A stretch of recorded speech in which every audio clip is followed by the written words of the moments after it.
Mi nombre es Marlene Norca Orellana Ponce. Hoy hablaré sobre la síntesis del problema. Sobre el caso del imputado Adriano Pozo y la agraviada Cindy Arlet Contreras, estos mantenían una relación sentimental, siendo el día 11 de julio del 2015 donde ellos, luego de haber asistido a una reunión familiar, se dirigen a una discoteca para finalmente dirigirse al Hotel Las Terrazas, en el cual, según la agraviada, ahí se produjeron las agresiones físicas, el intento de violación y el intento de feminicidio. El Ministerio Público sostuvo que la acusada trató de asfixiarla y abusarla sexualmente, mientras que la defensa técnica alegó que solamente existió una fuerte discusión y unos forcejeos por los celos. El Ministerio Público llegó a acusar a Pozo por tentativa de feminicidio y de violación sexual, solicitando 19 años de prisión efectiva y 500.000 soles de reparación civil. Los fiscales se basaron la imputación en el testimonio de la víctima, del personal de los agentes del hotel y los agentes de serenazgo, así como las amenazas que realizó el imputado, además de las lesiones que sufrió la agraviada. Mientras que Pozo rechazó haber intentado matarla y violar a la agraviada, alegó que la discusión se intensificó, pero jamás tuvo la intención de matarla o forzarla sexualmente.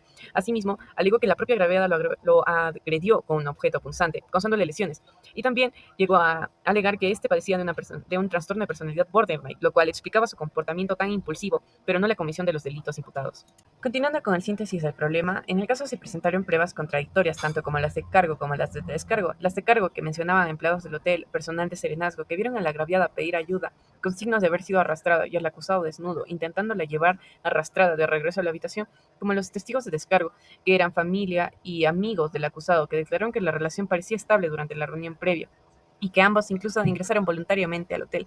Asimismo, las pruebas periciales, donde se presentan pruebas periciales médicas y psiquiátricas que acreditan las lesiones físicas tanto como de la agraviada como del acusado, pero con valoraciones distintas en la intencionalidad.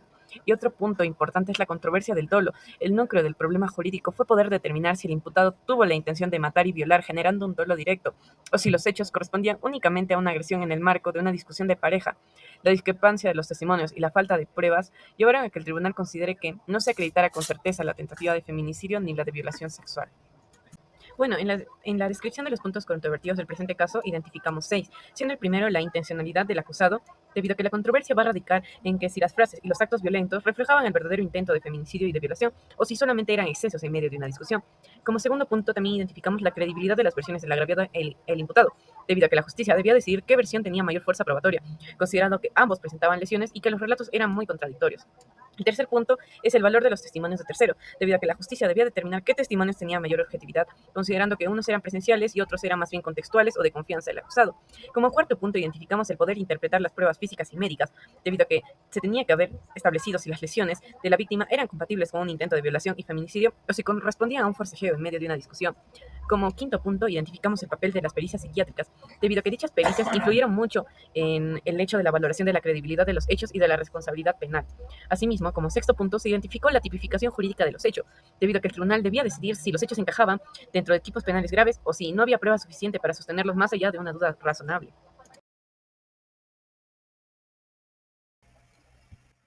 Bien, mi nombre es Cristian Fernando Inicio Ciesa, soy integrante del grupo E del curso de Razonamiento y Argumentación Jurídica. Bien, yo les hablaré de la identificación y explicación de la posición de las partes. Bien, tenemos al acusado Adriano Pozo Arias, que en su posición dice que Clara no tuvo haber tenido la intención de asesinar a su expareja, además de que hubo una incitación por parte de ella, ya que anteriormente lo había confundido con el nombre de alguna de su expareja y además de tener una actitud sospechosa el día de los hechos. Además dice que padece de un trastorno de personalidad, el borderline, que hace que tenga una inestabilidad emocional, lo cual pudo haber afectado en su reacción en el día de los hechos, ya que él no ha estado continuando con su tratamiento. Por otro lado tenemos a la agraviada, Arlet Contreras Bautista, quien aduce que hubo un intento de violación por parte de su expareja, ya que en el hotel en el que se encontraron fue intentada forcejear con su expareja para tener acceso carnal con ella.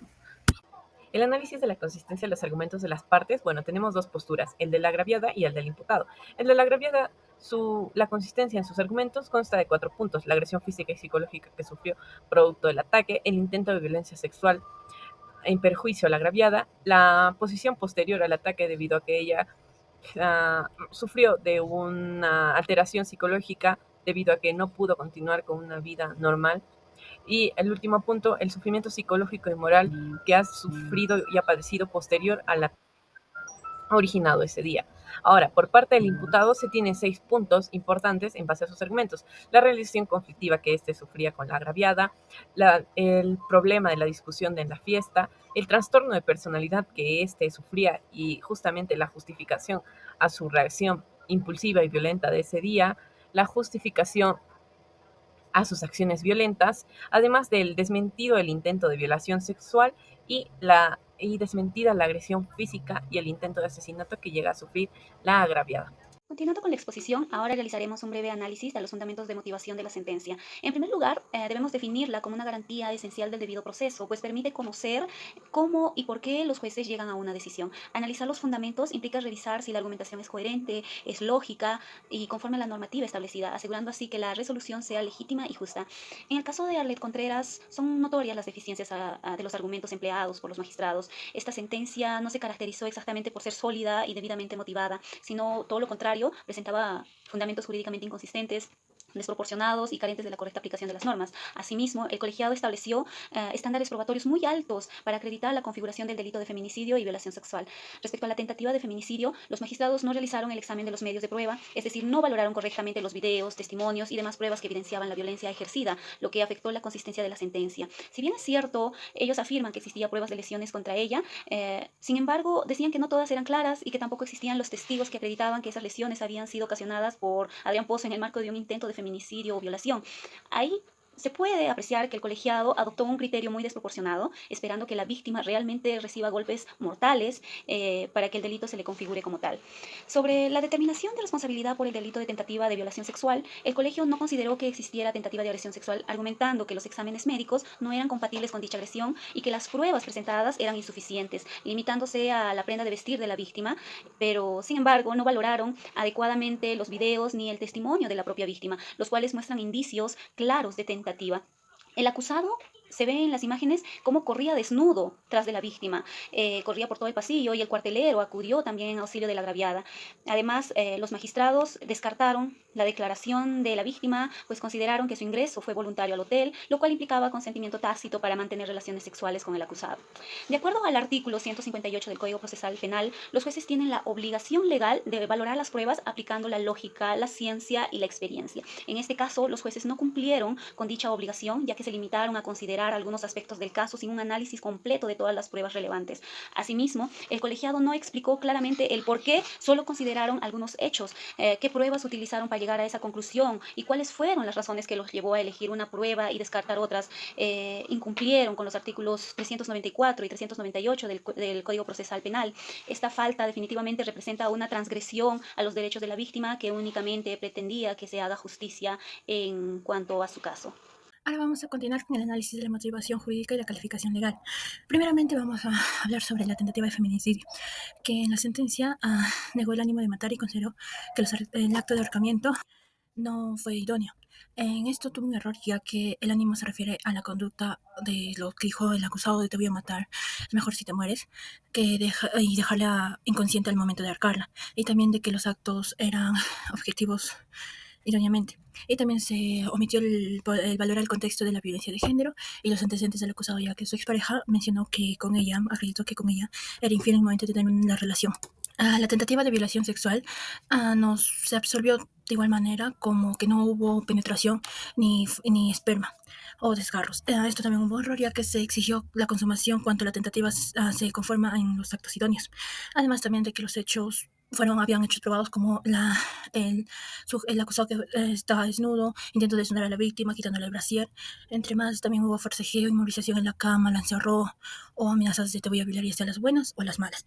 Constituyen una tentativa inequívoca. En las circunstancias modificatorias, al tratarse del trastorno de borderline, dijo la sentencia mencionó, pero no un análisis profundo. Y también eso no quita la imputabilidad, puede reducirla así, pero no quedar como si no hubiera hecho nada el acusado. Y también la hibridez que estaba, que lo detectaron 0.99 en el sistema. Tampoco se evaluó correctamente, ya que no hubo ninguna conciencia, o sea, no probó que no hubo conciencia de parte del acusado y también pudo agravar la responsabilidad. En la omisión de vulneración de los principios, en la congruencia también se negó el feminicidio y la violación. Los hechos probados configuraban otros delitos como lesiones culposas o coacción, que el juez ignoró que el juez lo ignoró, y también una perspectiva de género. La sentencia relativisó a la víctima y aplicó el estereotipo y omitió el contexto de dominación y la violencia. También vulneró las obligaciones nacionales e internacionales al ignorar todo eso. Ahora vamos a hablar sobre la crítica al contenido e implicancias de la sentencia y resolución del caso. Primero empezamos con la crítica de la sentencia. Hubo un error a la elaboración de la prueba, ya que se vulneró la zona crítica según el artículo 134 al descartar los testimonios neutrales y privilegiar parcialmente, al resolver las pericias a favor de la absolución y exigir pruebas de consumación como la penetración o la muerte en ambos casos de tentativa. También para acreditar la tentativa desconociendo que bastan solo actos idóneos e inequívocas. También hubo un error en la calificación jurídica, o sea, en la tentativa, ya que se confundió tentativa con consumación. Se absorbió porque no hubo esperma ni muerte, pese a los actos ya probados como el desnudo del acusado, la fuerza, la inmovilización, el ahorcamiento que la dejó inconscientemente y las amenazas. Así que hubo un vacío contenido en la figura de tentativa. La omisión de la perspectiva de género también nos aplicó la ley número 36.4 ni la Convención de Belén do Pará, ignorando el contexto de violencia y la asimetría de poder. Se usaron estereotipos. Durante el proceso se evidenció que los operadores de justicia actuaron con negligencia, permitiendo la vulneración de derechos. Por ello, ahora se plantean algunas soluciones que protejan estos derechos y generen beneficios concretos en favor de la agraviada. El primero de ellos es que los operadores de justicia apliquen criterios de perspectiva de género, siguiendo los estándares establecidos por la Corte Interamericana de Derechos Humanos. Cabe destacar que Perú es miembro de diversos instrumentos internacionales como la Convención de Belén do Pará y la Convención Americana sobre Derechos Humanos, los cuales establecen obligaciones especiales para la protección de las mujeres. Casos emblemáticos de la Corte Interamericana de Derechos Humanos como Castro versus Perú 2006 y Espinosa González versus Perú 2014 han señalado que los estereotipos de género constituyen un obstáculo para el acceso a la justicia de las mujeres víctimas de violencia. Aplicar el enfoque de género permite abordar de manera adecuada los casos de violencia contra la mujer, además reduce la impunidad y fortalece la confianza de la sociedad en el sistema judicial. Otra solución es que los casos de violencia de género deben ser atendidos por autoridades, es decir, jueces, fiscales, efectivos policiales, que sean capacitados y con experiencia en el tema. La capacitación constante mejora la valoración de pruebas, garantiza decisiones más justas y protege el derecho de todas las mujeres, cumpliendo además con el deber de la sociedad de rechazar la violencia. La sentencia nos mostró las deficiencias al momento de exigir pruebas demasiado altas. No explican claramente su relevancia. Los jueces deben de fundamentar por qué valoran unas pruebas sobre otras. Esto de acuerdo al artículo 394 del Código Procesal Penal. Esto garantiza la transparencia, fortalece la motivación de la decisión y aumenta la confianza en el sistema judicial, además de reducir la impunidad, asegurar el acceso efectivo a la justicia para las víctimas. Se deben, además, por último, establecer mecanismos para sancionar a estas malas autoridades que por actos parcializados, por omisión, se hacen cómplices de la arbitrariedad y del abuso contra las mujeres, asegurando pues así la responsabilidad y la protección efectiva de los derechos de las víctimas.